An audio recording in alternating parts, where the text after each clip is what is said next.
Hi Buttes, it's Reese, mwah, and it's time for us to have a serious discussion. So my name is Reese. I was diagnosed with alopecia back in 2017, and since then I've been on a journey to show other people that may be going through something similar, whether it's hair loss due to alopecia or any life-altering circumstance. I'm here to show you all that life goes on and you can live a happy and fulfilling life no matter what challenges you are faced with. So back when I was first diagnosed with alopecia, I felt like my world was over. And to be honest, I low-key wanted that to be the case. I could not imagine being in a world, living in a world, especially today's world where there's such an emphasis on physical beauty. I couldn't imagine navigating this life without hair and being a bald 20-something-year-old. It was just not on my list of ideal circumstances for me, as you can imagine. And when I tell you I experienced a level of depression that I would not wish on my worst enemy, okay? That is what I went through. It was extremely difficult for me. I experienced a lot of depression, sadness, anxiety, uncertainty, lack of self-confidence, and poor self-esteem, all those things that just weighed heavy on me. And as I reflect on that time today, I really noticed something, right? A lot of us have faith and we trust the process and we trust God until it's time to have faith and trust the process and trust God.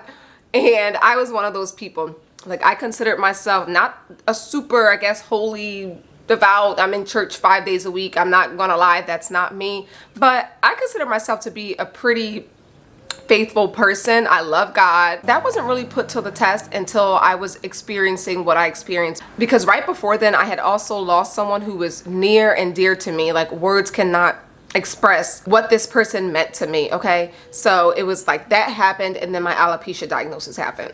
I went from, I love God, oh, have faith, it'll work out, to why me? Why are you doing this to me? And that's why I say I feel as though we all have faith and we all love God until things get difficult. And I really had to learn that God is still with me. Even through the dark times, even through the bad times. Like, I'm not gonna sit here and preach to you all. You could go to church for that, of course. But I really had to come to that realization and stop, like, talking the talk and start walking the walk. Like, if I'm gonna say I have faith, I need to have faith. If I'm gonna say that I trust that God has it, then I really need to trust that He has it. And that was one of the biggest things that I wish I knew prior to my alopecia diagnosis. I truly wish that I knew that it will be okay. Not me just saying it and pump faking and saying I had faith and all that. I wish I stood firm in my belief, and I wish I stood firm in the things that I was saying and started walking the walk, not just talking the talk. I also wish I knew that I was this extremely amazing person underneath the physical appearance. And I didn't take time to explore that, unfortunately, until I got diagnosed with my alopecia in 2017. I was so focused on the outward appearance, like making sure I looked fit and healthy and things like that, making sure I was taking care or trying my best to take care of the hair that I had at the time and things like that. Everything was so focused on the outer appearance. And of course I was younger. So I think at some point you get a pass. Like, when you're younger, it's kind of like, that's, if you're not careful, that mindset can be ingrained into you with everything we see and we watch and the things that happen around us. So I really wish that it didn't take an alopecia diagnosis and me losing my hair to realize that I'm a great person. There are so many other things outside of my physical appearance that I have to offer to this world and to the people that come into my life and the people that I choose to share my space with. And I'm so glad that I'm now able to highlight those things.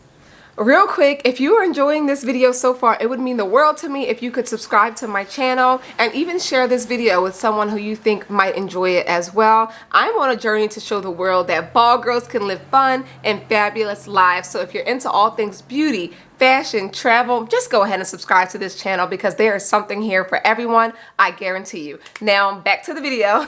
Another thing that I wish I knew prior to my alopecia diagnosis is that people will talk about you regardless, and you will hear me say this a lot, but that was one of the biggest things that I had to come to terms with. And once I came to terms with, I would say trusting God and really having faith was number one. But number two was coming to the realization that people will talk regardless of what you do, regardless of what you say, regardless of what you wear. Long hair, short hair, no hair, skinny, fat, tall. people will find something to say regardless. So once I made the shift of not being a people pleaser and not caring what people had to say about me, it felt like a weight was lifted off of my shoulder. And it was at that moment that I was able to begin to actually enjoy or embrace, I would say, embrace my alopecia journey and my new journey without hair.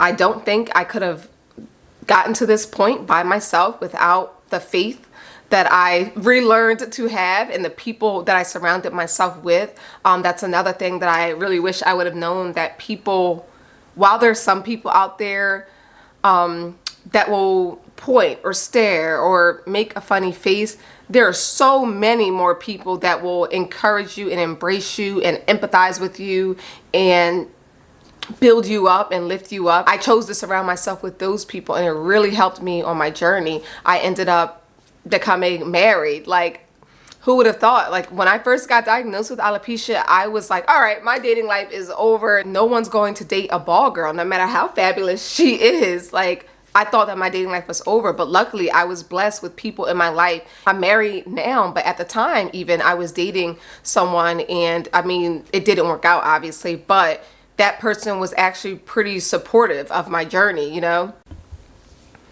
And of course now I'm married to this amazing man that shaves my head for me, that actually encouraged me to go bald. Like, I always knew that, you know what, I'm gonna do it one day, but he really got the razors and said, let's do it today. Like, what are you waiting for? He is a huge reason why I'm able to sit in front of a camera and talk about this and go outside with no hair. So right now I need a haircut, so the turban is the look for the day. But he's a huge reason of why I decided to just shave my head and got the courage to actually go on and do it. So again, it all comes down to who you choose to surround yourself with. This is not the time to be surrounded by negative Nancys and naysayers and drama starters and instigators. Now is not the time. Let that go. Let that go.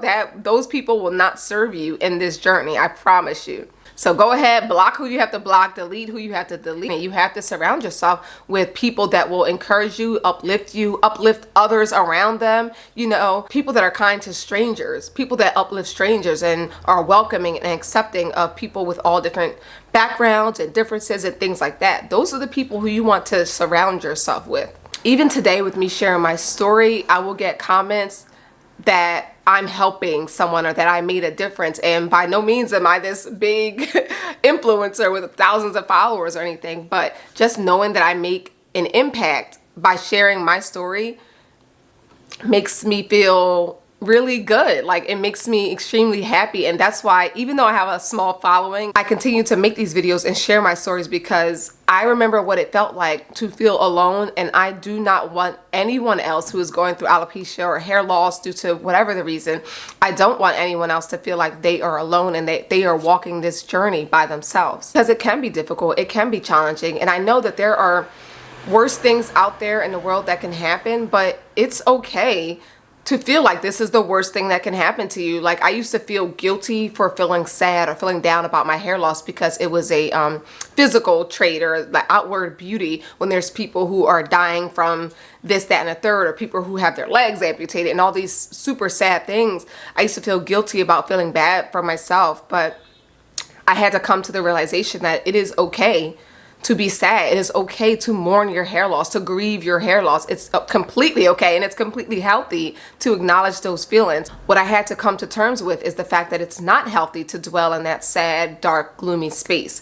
So acknowledge your feelings, but then find the strength and find the courage, find the community to be able to pick yourself up and move forward and progress, and to embrace this new journey that you're on and see how can you make this a positive thing. There are so many people out there who are going through what I went through and what I continue to deal with, and I really wish that I would have known that I was not alone, because I think it's easy when you're going through something in the beginning stages. I think it's natural, it's completely natural to feel like, oh my gosh, I'm the only one, no one can relate, why me, why me, why me? There are so many people out there, millions of people who also deal with alopecia. There are so many different types of alopecia that I did not know about until I started looking into it. So I no longer started to feel alone, and it's almost such a comforting feeling. Like, even though these people are complete strangers to me, just knowing that I am not alone and that someone understands what I'm going through made the world of a difference for me. So anyway, before this gets too long, I just wanted to come and share with you all the things that I wish I knew before my alopecia diagnosis and before losing my hair. So if you enjoyed this video, I really would appreciate if you could take a moment to subscribe, like, and share this video if you could. It really helps my channel grow and for me to reach a wider audience and to encourage people that are going through any difficult time in their lives. So with that being said, hopefully I will see you in my next video. Bye, beauts!